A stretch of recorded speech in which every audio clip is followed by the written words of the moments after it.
Sorry, the camera just shut off. I hate this camera, so I guess this will be part 2 of the blog, but it'll probably shut off like 3 more times, so we'll probably do part 3, part 4, part 5.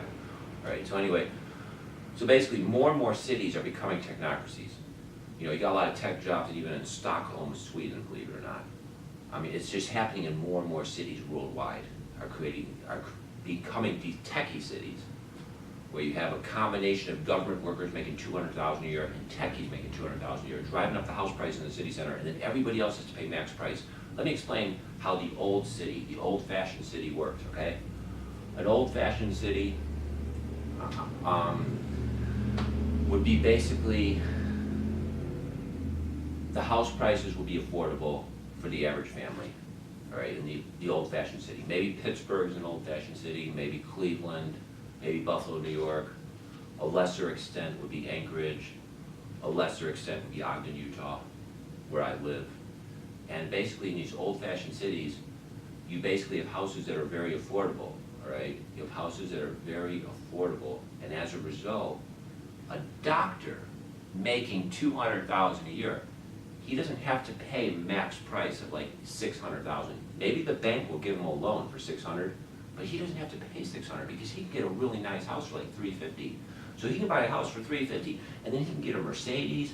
He can go to European vacations every year. He can go to Hawaiian vacations every year with his wife. He can have a great life because he can buy a house way less than what the bank will give him a mortgage for. Let's say you've got a blue-collar family, and they're making, say, $50,000 a year. They could buy a house for like $120,000, even though the bank will give them a loan for $180,000.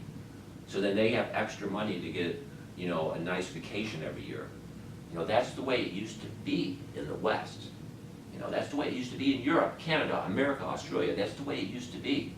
But the technocracy city that they're transforming us into is basically destroying that, and it's forcing you to pay maximum price for a house, go into house poverty, so you're in house slavery your entire life.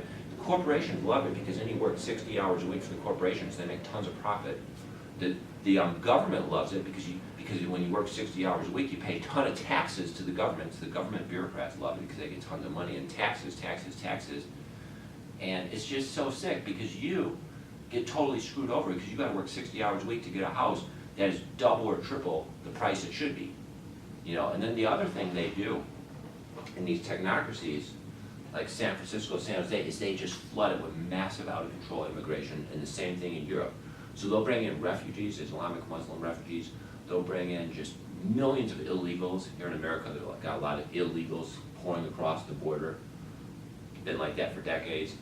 And then they basically use those illegals and a lot of those refugees as low-wage workers to then lower the wages of Americans, lower the wages of Europeans, lower the wages of Australians, Canadians. So they use the refugees and the illegal immigrants to lower our wages, lower our quality of life, and then at the same time the rents go up because supply and demand. As you're flooding the country with millions of new people, the rents go up, the wages go down, we become third world, and that's what you see in a lot of these technocracy cities. You see just a flood of illegals, a flood of Muslim refugees, especially in European Union, like France, Sweden. You know, you see that a lot in Europe.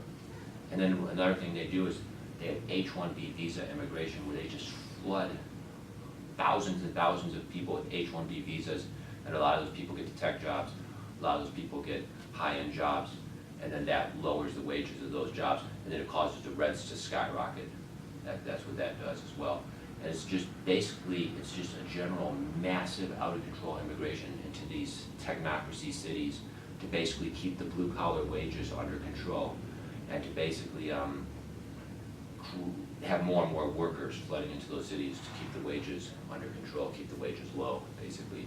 And then the thing is, it makes house prices astronomical. The house prices skyrocket, the rents skyrocket, and it basically becomes third world. That's basically what it becomes. You know, you go to San Jose, you go to San Francisco, it's basically a third world country. You don't see it that way because everything looks nice.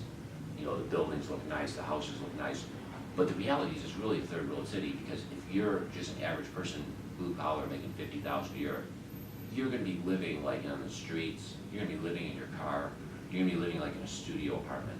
And that's exactly how it would be in the third world. And if you're a techie, making $150,000, $200,000 a year, you're gonna be living in a tiny little house for like $1 million. And you're gonna be paying all your money in taxes, and mortgage payment, and you're gonna be very poor, basically.